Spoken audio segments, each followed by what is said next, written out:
2023년 9월 13일부터 2023년 12월 31일까지 약 4개월 정도 저는 한 사람의 증인으로 시간을 보냈습니다. 결과는 모르지만 과정을 여러분에게 나누고 싶습니다. 저희 교회 아이들이 많이 다니는 조천 3일 어린이집이 있지요. 여기 우리 부모님들도 계십니다. 그 조천교회 담임 목사님이 은퇴를 하시게 되었습니다. 그리고 2003년 9월부터 담임 목사님을 모시기 위한 조천교회 청빙 절차가 진행되고 있었습니다. 저도 제주와 조천교회를 생각하면서 목사님 한 분을 추천했습니다. 조천교회 장로님이 추천을 하려면 추천하는 목사님에 대해 신뢰를 가질 수 있어야 하니 저에게 조천교회에 와서 한번 설교를 해달라고 했습니다. 행원교회 바쁜 여름 사역 중에도 못 간다고 했는데 추천하려면 교회에 와서 설교하라고 해서 설교하러 갔습니다.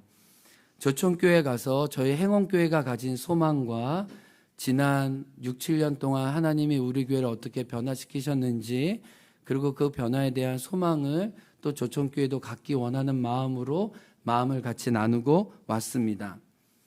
9월달 중순 청빙 절차가 공개되었고 저는 제가 추천하는 목사님과 기도하면서 성령의 바람이 당신의 가정을 이 제주도로 이끄는지 우리 기도하면서 한번 보자라고 했습니다.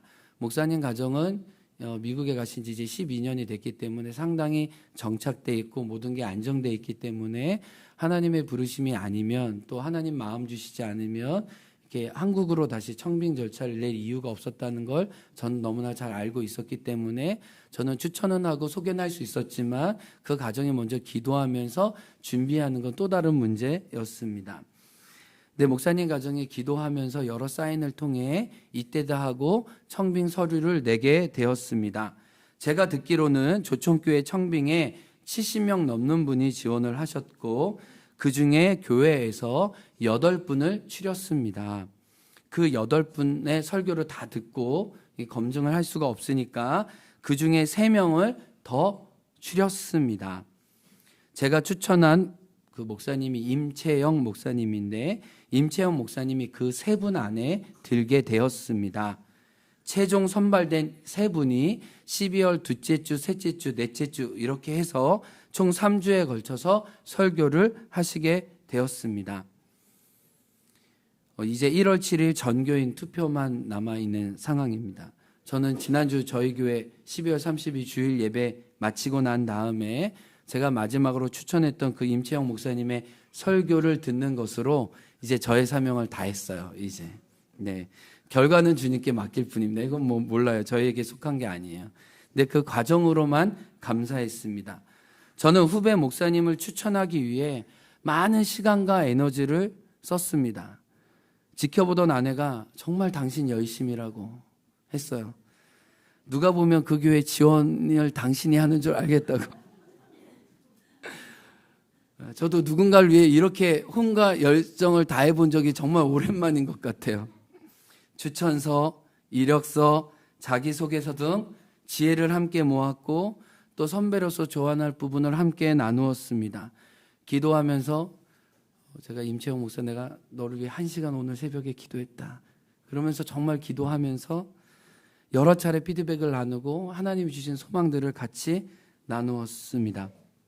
그걸 설교하기 전 이틀 전에 오게 해서 밤에 조천교회 땅 밟기 하고 다 보여주고 토요일 날 다 그 지역 조사하게 하고 주일날도 같이 기도하고 담대함으로 말씀 전하게 했습니다. 그리고 무엇보다 제가 아는 이 임채영 목사님이 얼마나 진실한 사람인지 준비된 목회자인지 제가 적었습니다. 청빙 서류 중에 하나가 무엇이냐면 목회자 추천서가 있었습니다. 저는 그 목사님이 거쳐왔던 모든 목사님들을 대신해서 목회자 추천서를 적었습니다. 정말 정성스럽게 제가 아는 1999년부터 함께 와왔던 그 목사님을 적었습니다. 같이 신학교에서 공부할 때부터 또 같은 선교단체에서 하나님 나라를 위해 선교했을 때부터 그리고 한 교회에서 같은 청소년 사역으로 사역해 온 것까지 현장에서 본 것을 제가 그대로 증인이 되어 적었습니다. 주일날 이제 목사님 보내고 난 다음에 조천교회 청빙위원회 장로님과 통화를 했습니다.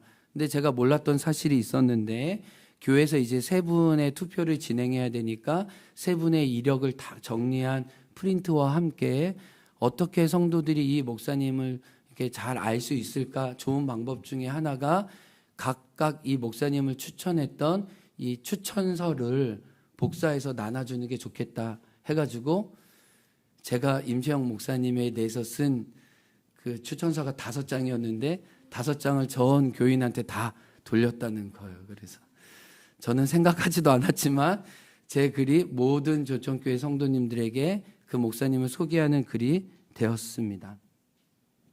저는 이 4개월 동안 제 이름처럼 살았어요. 누군가의 길을 예비하기를 원하는 마음으로 살았어요.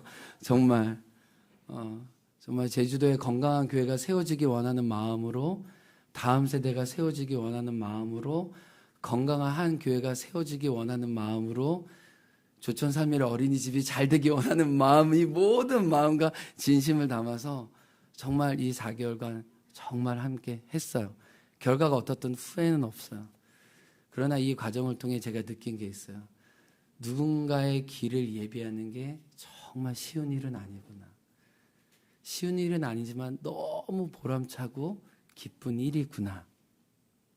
그리고 제가 살아왔던 삶이 제가 살아왔던 삶뿐만 아니라 지금 이 아침 이 자리에 있는 여러분들에게 소망이기도 하구나. 그건 바로 우리는 주님의 길을 예비하기 위해 이 땅에 부름받았다는 거예요.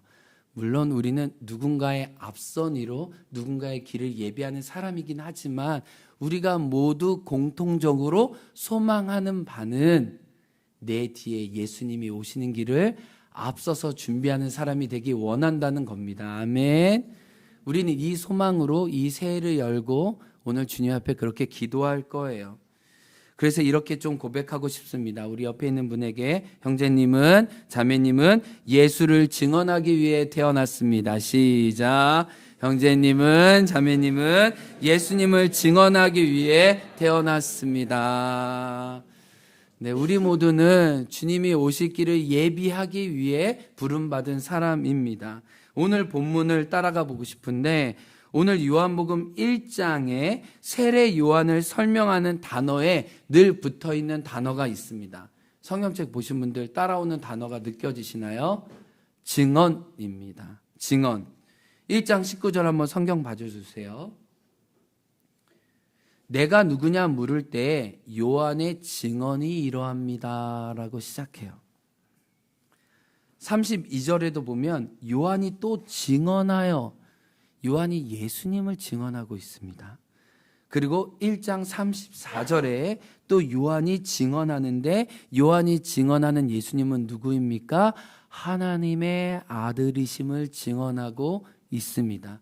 요한은 예수님이 공적인 사역을 시작하기 전에 그에 앞서서 보라, 세상 죄를 지고 가는 하나님의 어린 양이세요. 당신들은 나를 무엇라고 나는 그리스도가 아닙니다. 나는 엘리야가 아닙니다. 나는 그 선지자가 아닙니다. 나는 그분에 앞서서 그분의 길을 예비하러, 그분을 증언하러 온 사람입니다. 여러분이 나에 대해서 묻고자 한다면 내가 품고 있는 예수님을 말할 뿐입니다. 여러분이 저에 대해서 궁금합니까? 저를 보내신 분이 바로 제가 여러분에게 알리고자 하는 그 예수님입니다. 여러분이 저에게 묻는다면 제가 고백할 분은 바로 예수님 이름밖에 없습니다. 그가 누구인지 저는 증언하러 왔습니다 라고 얘기합니다. 우리 요한복음 1장 7절에도 성경에서는 요한에 대해 첫 번째 이렇게 시작합니다. 한번 읽어볼까요? 시작. 그가 증언하러 왔으니 곧 빛에 대하여 증언하고 모든 사람이 자기로 말미암아 믿게 하려 함이라. 요한이 증언하러 왔습니다. 저와 여러분이 증언하러 왔습니다. 자, 이제 요한의 증언에 우리의 이름을 넣어서 우리가 새 이제 공동체적으로 처음 받는 말씀인데, 자, 이제 땡땡에 우리의 이름을 넣어서 한번 같이 읽어보겠습니다. 시작. 요한이가 증언하러 왔으니 곧 빛에 대하여 증언하고 모든 사람이 요한이로 말미암아 믿게 하려 함이라. 자, 이제는 우리 선포하고 외치는 마음으로 하나님의 말씀이 2024년 나의 삶에 이루어지길 원합니다. 이 소원 가지고 큰 소리를 오른손 들고, 자, 준비 시작. 요한이가 증언하러 왔으니 곧 빛에 대하여 증언하고 모든 사람이 요한이로 말미암아 믿게 하려 함이라. 아멘. 아멘. 사랑하는 성도 여러분, 오늘 본문 말씀을 그대로 우리에게 적용하기 원합니다. 2024년 한 해 하나님은 저와 여러분을 증인으로 부르셨습니다. 그 빛에 대하여 증언하고 우리의 증언을 통해 예수님께로 나아오는 일이 있을 줄을 믿습니다. 아멘. 근데 제가 오늘 여러분에게 나누고자 하는 것은 예수를 증언하는 증언자의 부르심을 살펴볼 때 반드시 기억해야 하는 것이 있습니다. 오늘 보면 예수를 증언하는 곳이 예수님이 심으신 곳이어야 한다는 겁니다. 다시 한번요.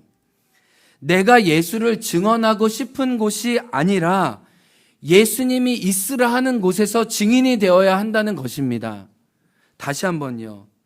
내가 예수를 증언하고 싶은 곳이 아니라 예수님이 있으라 하신 곳에, 예수님이 심으신 곳에 증인으로 있어야 한다는 것입니다.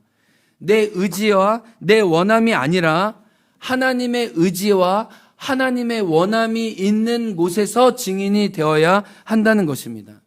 이 질문을 가지고 이 본문을 보기 원합니다. 오늘 본문을 묵상하면 세례 요한이 증인으로 있기에는 좀 마땅하지 않은 곳에 있었다는 것을 알게 됩니다. 19절에 보면은 유대인들이 예루살렘에서 제사장들과 레인을 보냈습니다. 누구를 만나기 위해서요? 요한을 만나기 위해서 예루살렘에서 사람을 보냈습니다. 아니, 예수님을 증언하려면 가장 적절한 곳이 예루살렘이죠. 예루살렘은 종교의 성지입니다. 사람이 모이는 것입니다. 그리고 사람들에게 가장 많은 영향력을 끼칠 수 있는 곳이 예루살렘이에요. 만약에 세례 요한이 그 예수님의 증인이 되고자 했다면, 전략적인 요충지를 찾아야 했다면 그는 예루살렘에 들어가야 했어요. 왜요? 그는 제사장. 어떻게 보면 그 계열에 자기 친구들도 있었잖아요.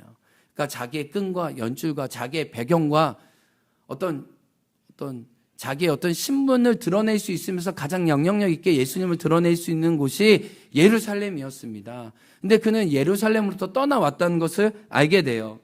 23절을 보세요. 23절을 보면 요한은 자신을 광야에서 외친 자의 소리다라고 얘기하면서 실제로 광야에 거주했습니다. 광야에 외친 자의 소리라고 하고 실제로 광야로 들어갔어요. 26절에 보면 요단강 건너편 베다니에서 일어났다고 합니다. 자, 근데 우리가 여기서 이제 베다니 하면은 이제 나사로가 살아난 곳이 베다니잖아요. 그 베다니와 헷갈릴 수 있어요. 그 고향과.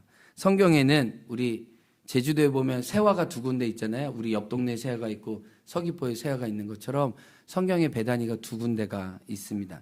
여기서 말하는 베다니는 나사로의 고향과 32km 떨어진 광야의 베다니예요. 그래서 사해 바로 위에요.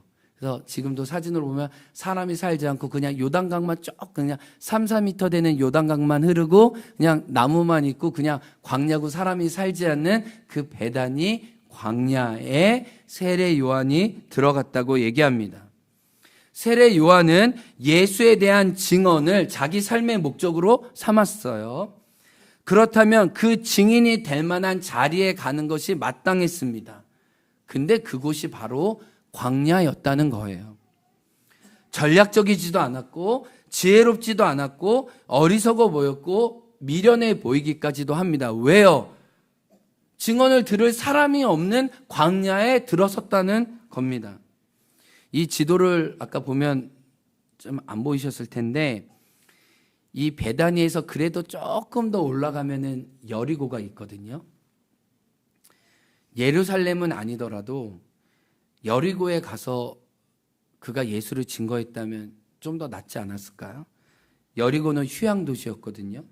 종려나무가 있거든요. 오아시스가 있거든요. 물물 거래가 이루어지거든요. 또 상업 거래가 이루어지거든요. 양보해서라도 예루살렘은 아니더라도 여리고면 어땠을까요? 근데 그 여리고도 아니고 아무도 찾지 않은 저 강가 사해 가까운 곳에 자기의 거주지를 틀었다는 거예요. 사랑하는 성도 여러분, 여기서 하나님이 우리에게 주시는 메시지를 찾을 수 있습니다. 하나님은 저와 여러분 2024년 증인으로 우리를 삼으실 때에 저와 여러분을 화려한 곳으로 보내지 않으신다는 거예요. 더 많은 사람이 있는 곳에 저와 여러분을 보내시지 않는다는 것입니다. 전략적으로 더 중요하고 현명하다고 생각하는 곳에 저와 여러분을 심지 않으실 거예요. 그 대신 주님은 당신의 마음을 더 깊이 느낄 수 있는 곳, 주님의 음성이 더 들리는 곳으로 우리를 이끄실 거예요. 그곳이 광야입니다. 여기에 영적인 원리가 있습니다. 세례 요한이 예수를 증언하기 위해 세상적으로 더 좋은 곳에 보냄을 받은 것이 아니라 세례 요한이 예수의 말씀을 더 잘 들을 수 있는 곳에 멈춰서게 하셨다는 거예요. 아멘. 2024년 여러분의 관심이 더 좋은 곳, 더 여러 사람에게 증인되는 것에 관심을 두지 말고 오히려 2024년 그분의 말씀이 들리는 자리에, 그 광야의 자리에 머물라는 것입니다. 사랑하는 성도 여러분, 우리는 예수의 증인되기 전에 먼저 예수의 음성을 듣는 자리에 있어야 합니다. 그 듣는 자리에 있어야 우리가 말하는 자가 될 수 있습니다. 우리는 땅의 사람들에게 증인이 되기 위해 하늘의 소리와 가까운 광야에 있어야 합니다. 2024년 여러분이 어떤 선택을 하실 때 이 원칙을 기억하시기 바랍니다. 여러분이 사람들에게 더 잘 먹히는 곳, 더 잘 어필할 수 있는 곳이 아니라 효과적이지도 않고 효율적이지도 않지만 광야로 들어가시는 여러분 되시길 주님의 이름으로 축복합니다. 광야에서 들려오는 소리로 먼저 여러분을 세우시고 채우시기 바랍니다. 우리 이렇게 따라할까요? 광야에서 들려오는 소리로 나를 세우고 나를 채우겠습니다. 자, 옆에 있는 분에게 인사하겠습니다. 광야에서 들려오는 소리로 당신을 세우고 채우십시오.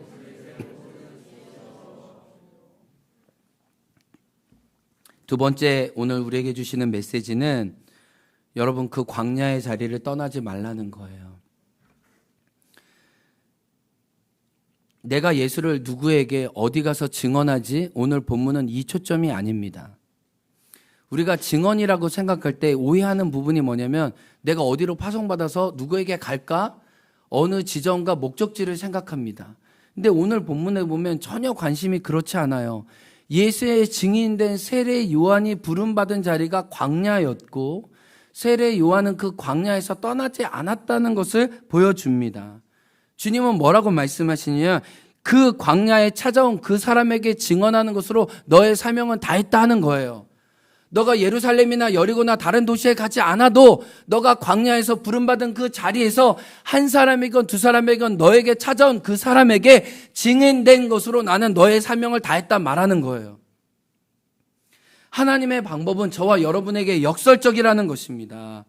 세례 요한이 사람을 찾은 것이 아니죠. 사람이 찾아온 것처럼 세례 요한이 도시로 나간 것이 아니라 광야에 있는 세례 요한에게 나온 것처럼 저와 여러분이 부르신 자리에 있으면 하나님이 불러주신 사람을 여러분에게 보내주신다는 것입니다.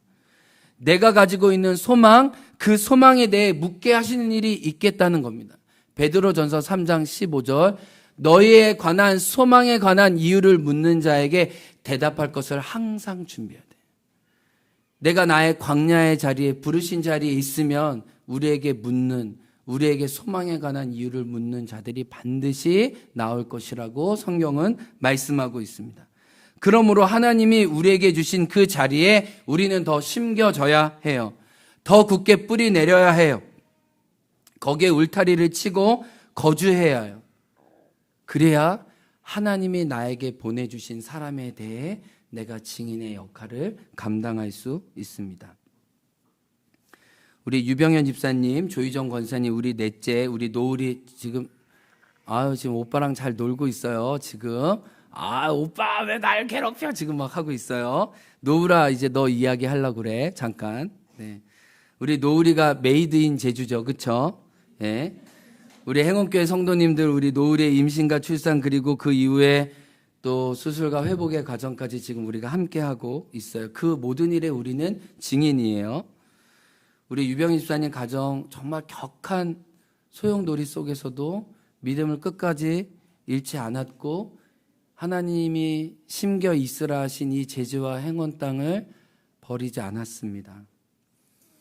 행원 땅이 나를 토하여 내치는 것이 아닌가라는 너무 격한 순간이 많이 있었지만 본토 친척 아비집을 떠나 순종해서 이 자리에 왔어요. 노을이를 임신했을 때 하나님께 받았던 말씀이 창세기 15장 1절이에요. 나는 너의 큰 상급이다. 하나님이 아브라함에게 상을 주실 거란 믿음을 주셨고, 그 상으로 우리는 노을이가 이 땅에 태어났다는 걸 알게 됐어요. 근데 이 노을이가 어제부로 책 표지 모델이 됐습니다. 한번 보여주실래요? 네. 아름다운 증후군. 네, 보이세요? 혹시 글자가? 네. 책 제목 이름이 아름다운 증후군. 그래서 우리 앞표지는 완전히 노을이가 나왔고요. 뒷표지에는 다은 증후군 친구 3명과 함께 나왔어요. 우리 노을이를 정말 출산하고 치료해 주시고 수술해 주신 우리 의사 오수영 선생님이 노을이 이야기를 책에서 해 주셨어요. 그 다음 PPT 한번 넘겨 주실래요? 산부인과 전공의 때 교과서에서 추상적인 원칙을 읽었을 뿐 산전에 가장 흔한 염색체 이상인 다운 증후군을 진단했을 때 어떻게 해야 하는지 배운 적은 없습니다. 이게 의사 오수영 선생님의 말이에요. 태아에게 염색체 이상이 있음을 알면서도 임신을 유지하고 태어난 아기에게 최선을 다하는 부모들을 보면서 숙연해지는 순간이 쌓여갔습니다. 그 분들을 돕는 것은 무거운 책임이지만 제 보람과 존재 가치이기도 합니다 하면서 오수영 선생님이 이 노을이에 관련된 이야기를 책에서 이렇게 한 부분 해주셨어요. 이렇게 책에 있는 내용이에요. 그리고 저 아래 사진을 보면은 이번 주 금요일 밤 1월 5일이죠. 금요일 밤 9시 55분에 EBS 명의 우리 노을이를 치료해줬던 선생님이 나오시는데 거기에 우리 노을이네 가정이 나오게 되어 있어요. 그래서 보시라는 얘기죠. 그렇죠? 같이 시청하라는 얘기죠. 하나님이 노을이를 통해 이 가정을 여러 사람의 증인으로 세우시는구나 라는 걸 느끼게 됩니다. 오늘 말씀처럼 내가 어디에 가서 증인이 되지 않아도 내가 심겨진 자리에 사람들을 불러 모아 주셔서 하나님이 얼마나 좋으시고 아름다우신지, 우리의 생각을 넘어서 가장 좋은 당신의 아름다운 상으로 우리 자신을 채워주시는지 하나님이 이 노을의 가정을 통해 보여주신다고 생각합니다. 우리는 그 일의 증인으로 함께했고 하나님이 이 노을인의 가정을 통해 또 누군가 살아나도록, 피어나도록, 희망을 가지도록, 또 믿음의 분투를 계속적으로 쌓아 가실 수 있도록 돕게 하실 것을 믿어요. 이건 다만 노을의 가정뿐만 아닙니다. 저와 여러분이 부르심 자리에 굳게 심겨져 있기만 한다면 언젠가 사람들이 저와 여러분에게 물어올 것입니다. 당신이 여기에 있는, 당신이 이 거친 광야에서 살아가는 이유를 저는 묻고 싶습니다. 세례 요한에게 묻고자 도시에서 사람을 보냈던 것처럼 여러분이 광야에만 심겨져 뿌리를 내린다면 언젠가 세상의 사람들이 여러분에게 찾아올 것입니다. 권사님, 집사님, 형제님, 그렇게 사시는 이유가 뭐예요? 그 안에 있는 당신의 소망을 알려주세요. 그때 감히 예수를 증거할 수 있는 저와 여러분 되게 주의 이름으로 축복합니다.